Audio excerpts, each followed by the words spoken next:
All right, you guys ready? I catch you off guard. What we got? Yeah. You guys, what you guys been? What you been doing? I kind of want to start with what you're saying out there on the on the floor. Just you still got work to do, but what was it like to honor the team? Yeah, senior night's a little different than what it's been. You're seeing that across the country. Some people are doing it earlier in the year, and I don't know. I try because of it's. You don't want to get too reflective. There's so much work to do, right? We have so much basketball ahead of us. But what I'll just continue to say is, I've said this numerous times. This group has been really good to coach. They've been really a self-starter group. They have continued to raise the standard in what's expected in the locker room, on the practice floor, expectations for the program, all the above. So, yeah,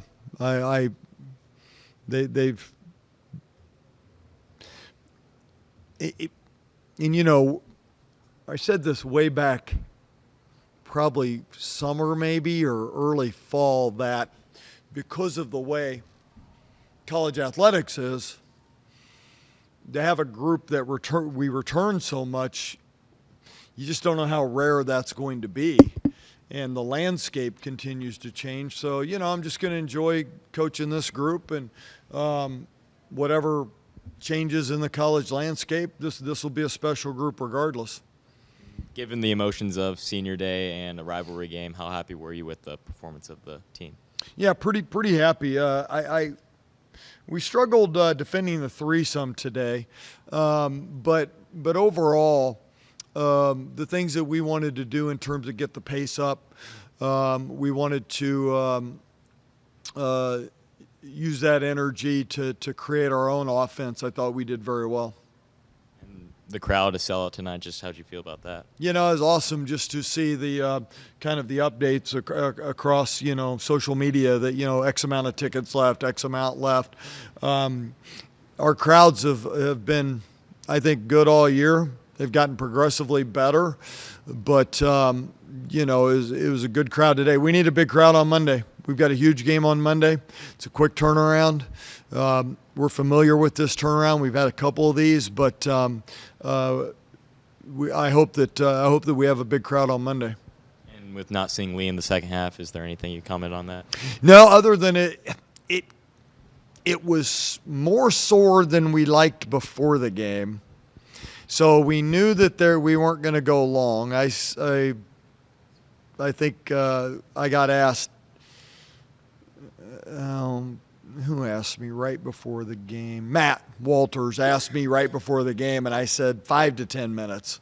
Okay, so that's where we were planning on. But it was sore at halftime, and we're just going to have to see how quickly hopefully tomorrow's better, and we're making that progress. Did you know Serena was approaching the record, and did you kind of push her to go I had for no it? idea. I had no idea. No, I had no idea. I had no idea till they announced it. I asked how many she had, and they said 15. I knew she had a bunch at half, but I really didn't pay attention. Serena just, she just makes a lot of right plays, and when we're shooting the ball well, Serena's got enough vision to see everybody, right? She's not a point guard that only gets assist one way. Sometimes point guards only get assist off the bounce, and so they're limited to maybe a pitch and catch on that side of the floor. She's as likely to get it out of a post up and a skip, a backdoor play, a post entry lob. I mean, she gets it every way you can get an assist, and obviously, she was able to spread those around today. You had 43 bench points today. Just how much of a total team effort was this? Yeah, my first look at the stats was when I came in here, and I was really pleased with the balance and just the overall contribution that we got from everybody.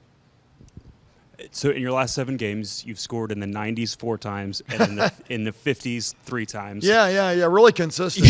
Yeah. Other than the opponent and things like that, is there anything you can attribute that to? I'm going to bring the offensive staff in, and we're going to have that talk today. They're really happy to chat. They haven't been so happy after those 50-point games.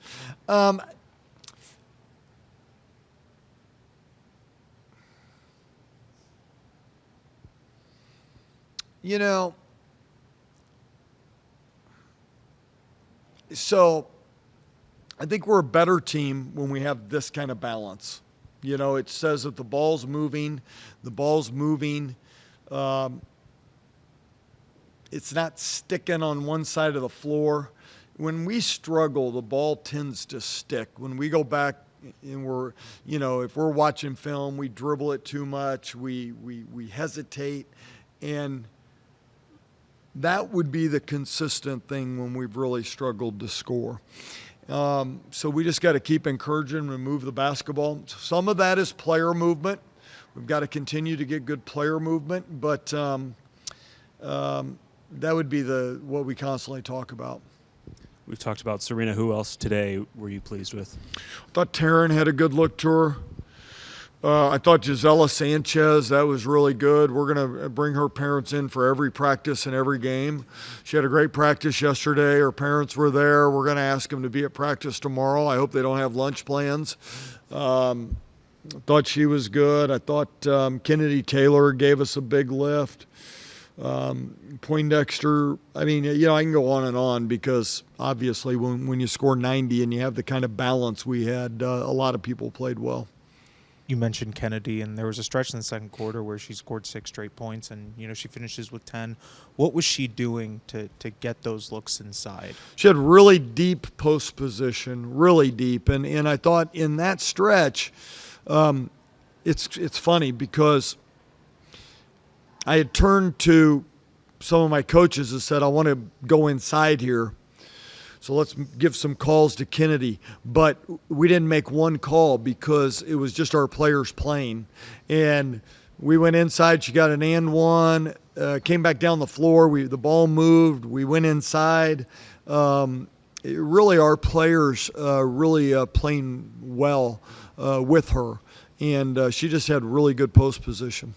Obviously, with Aoka still limited, to have her be able to play the amount of minutes that she did today, how much does that help you? Well, I think that when we've played really good in this stretch, our centers have been a big key, and all three. But to have Kennedy, she's such a good rebounder. She has the ability to score a variety of ways. And what I mean by that, she could score in transition. She could score with an early post up. She could score off the offensive rebound. She's the one post that we have that can do all of those things. You guys force 16 turnovers and score 24 points off those turnovers. How encouraging is that, and how much does that help you guys when you guys are able to get in transition like that? Well, it gives us an open floor. And when we have an open floor, we're pretty good offensively.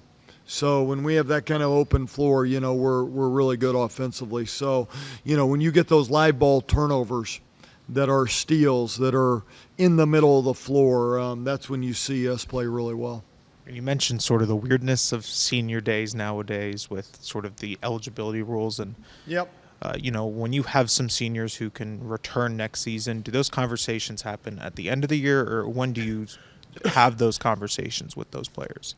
Yeah, definitely at the end of the year. But, we probably have some of those conversations before the year. Where are you leaning? How are what's going to maybe impact that decision? Sometimes they know, sometimes they don't. We sat here last year, and Aoka Lee was not. She was probably leaning towards not. If I'm being honest.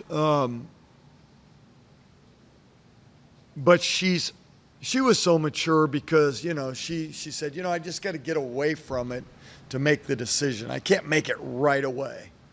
And so, we'll have those appropriate decisions. I hope we don't have them till April. I hope the season keeps going that long, but I would not have that now, with a player. That'd be something that when the season ends.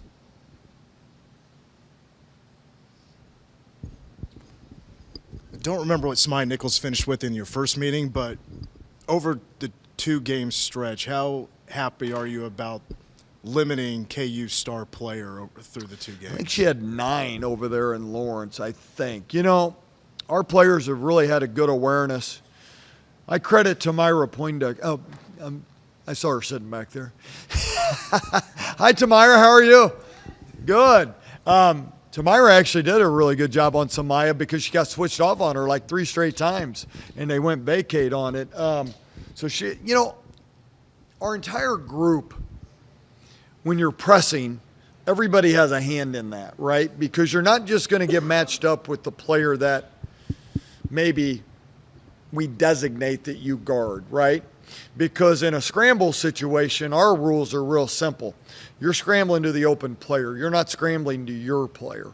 So I just credit our entire team. I thought our entire team had a good awareness of where Nichols was. I've said numerous times, I think Samaya Nichols is a player of the year type player in this league. And we've been fortunate to, well, I don't want to say fortunate. It's taken a lot of hard work. It takes a lot of hard work to stop her, but our team has done a really good job. Outside the players, you also honored team manager today, and Yeah. I know team managers sort of go under the radar, but how important are they to your program, and how important was he to your program? You know what? Brody is an unbelievable manager, and I would say this when we talk about culture, they're a big part of our culture. Our team knows that they're so valuable to us, and they just do a little bit of everything. And Brody, he'll be successful whatever he decides to do because he's willing to do whatever to help the program, whenever to help the program, however long. And we've been fortunate that we've had a lot of managers like that, but he ranks right up there with one of the tops we've ever had here. Is it my understanding his sister was also a lead manager? What? Say that again? Was his sister also a lead Oh yeah, yeah. manager? Who was the better manager? I will plead the fifth. No. Both great. I mean, that's just, I'm telling you, look, obviously if our manager were horrible, I probably wouldn't tell you that. But our players can tell you better than I am. I mean, they are as good. I think I'll be honest, to me, it has a lot to do with just the K-State culture of hard work and willing to do whatever and chip in and be a part of something bigger than you. And I mean, Brody's sister was like that. He's like that. Our other managers are like that. I mean, it really is it's a fun group to be around. And I can say this as a coach. You know, when Shannon and I talk about the K-State family of our players and our managers and all that, it's not just something that, I mean, we love having those. And it's a lot of fun to have those. So they're a big part of our team and a big part of our family and the whole thing. So he'll be tough. He'll be tough to replace. We'll have to get somebody in the portal for sure. Coach, how do you feel about it being a fitting senior send-off? These crowds last few games have just been epic. Places been packed. Last game coming up on Monday. Like, what are you expecting? Yeah, this was a great crowd. I said earlier that it was fun to watch the social media updates of only this amount of tickets left. And Randy sent me a text, 34 tickets remain. This was probably, I don't know, 11:30 maybe, noon, somewhere in there that he sent it. And so, no, it was a great crowd. I hope we have a huge crowd on Monday. It's a big game. It is the last regular season game. It's an important game for both teams. But the crowds have been phenomenal, and they really have. And you know, fortunately the weather cooperated a little bit better because, you know, it's been one of those winters where it hadn't quite gone away, but the weather cooperated for this weekend, so it was great to see them. And I think it is fitting for this group to have a crowd like that on Senior Day. just you got a quick turnaround with Baylor. Does that help that you were able to pretty much get that many minutes for everybody today? Yeah, I think what helps probably more than that is just the fact that we've had numerous of these, and you know, we're used to it. And but you know, we'll get some rest and get back at it tomorrow, and be ready to go on Monday. But it's an exciting game to have. It's an exciting game for our team to have, Manhattan to have. So we'll have to get some rest and be ready. Say that again, D. Scott. Yeah, you know, I think it's really competitive, and you know, with the unbalanced schedule, right? And I've said this a couple times that it's kind of like the NFL. If the top teams they're going to have the toughest schedules, and you've got a lot of these matchups here at the end of the year, right? And so it's been super competitive. I think maybe before the weekend there was 5 or 6 teams within one game of first place, and so it's been a really competitive conference season. All right.